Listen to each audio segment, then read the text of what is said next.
Assalamualaikum warahmatullahi wabarakatuh. Halo semuanya.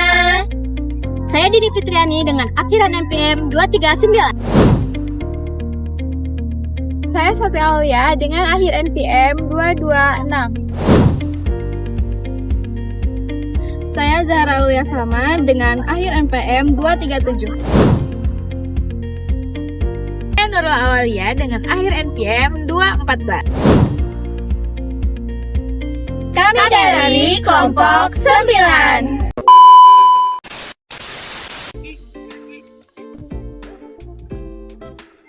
Kamu tahu gak sih apa itu Neo-Keynesian? Mari kita bahas. Latar belakang Neo-Keynesian.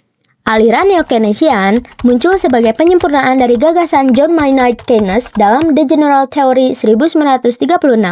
Pada masanya, teori Keynes ini berhasil menjelaskan cara keluar dari depresi besar melalui kebijakan fiskal yang mendorong permintaan agregat.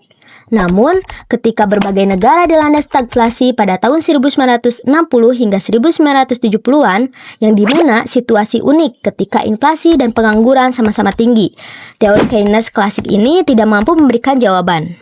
Kondisi inilah yang mendorong lahirnya Neo-Keynesian, sebuah pendekatan baru yang menggabungkan pemikiran Keynes dengan teori mikroekonomi dan analis matematis. Aliran ini memberikan landasan mikro bagi teori makro Keynes dan menjelaskan bahwa harga serta upah tidak selalu bergerak fleksibel. Ketidakfleksibelan inilah yang membuat perekonomian bisa mengalami ketidakseimbangan dalam jangka pendek. Sir John Richard Hicks, ekonom Inggris, beliau lahir 8 Mei 1904 dan wafat 20 Mei 1989. Sir John Richard Hicks meraih Nobel Ekonomi 1972 dan dikenal melalui karya utamanya yaitu Value and Capital. Kontribusi terpentingnya adalah model ISLM.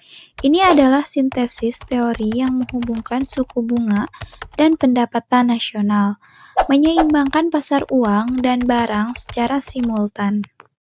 Meskipun ISLM dikritik karena terlalu sederhana dan fokus terhadap jangka pendek, model Sir John Richard Hicks ini tetap sangat relevan untuk analisis kebijakan fiskal dan moneter modern. Pemikirannya mendukung peran aktif pemerintah dan menjadi pondasi utama makroekonomi.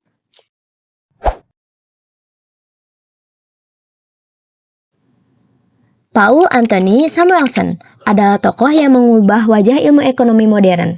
Lahir tahun 1915 di Indiana, Amerika Serikat. Ia menjadi orang Amerika pertama yang meraih Nobel Ekonomi berkat gagasannya yang brilian. Melalui bukunya yaitu Economics, Samuelson berhasil menyatukan berbagai aliran ekonomi, yaitu klasik, Keynesian, dan neoklasik, ke dalam kerangka yang ilmiah, matematis, dan mudah dipahami. Pemikirannya memiliki banyak kelebihan, seperti mampu menyintesis berbagai teori dan membawa ekonomi ke arah yang lebih kuantitatif.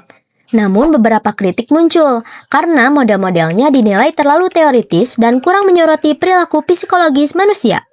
Meski begitu, kontribusi Samuelson tetap sangat relevan. Ide-idenya menjadi dasar kebijakan fiskal dan moneter modern, analisis pilihan rasional, hingga penelitian ekonomi global. Tak heran ia dijuluki sebagai Bapak Ekonomi Modern. Robert M. Solow adalah ekonom Amerika yang lahir pada tanggal 23 Agustus 1924 di New York, Amerika Serikat, dan wafat pada tahun 2023. Ia sangat berpengaruh dalam mengembangkan model pertumbuhan Solow-Swan dan membuatnya meraih Nobel Ekonomi tahun 1987. Ia menunjukkan bahwa pertumbuhan ekonomi jangka panjang tidak hanya berasal dari modal dan tenaga kerja, tetapi juga berasal dari kemajuan teknologi. Dari sinilah muncul konsep total factor productivity, yaitu peningkatan pertumbuhan yang datang dari inovasi dan efisiensi, bukan hanya dari penambahan sumber daya.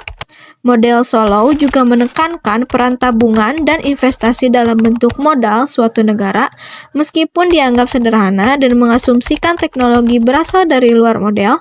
Teori Solow menjadi dasar penting dalam ekonomi modern.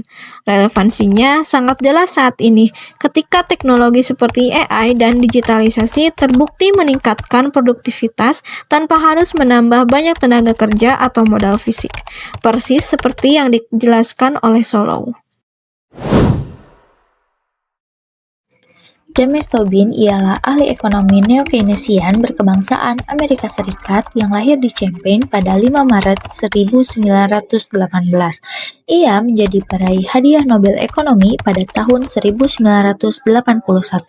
Selama perkembangan teori neo-Keynesian, ia telah memberikan kontribusi seperti mengembangkan teori preferensi likuiditas yang diperkaya dengan konsep pilihan portofolio, membuat model kuantitatif pertama untuk menganalisis kebijakan moneter, mengkritik pasar bebas sempurna, serta mengusulkan pajak Tobin untuk mencegah spekulasi.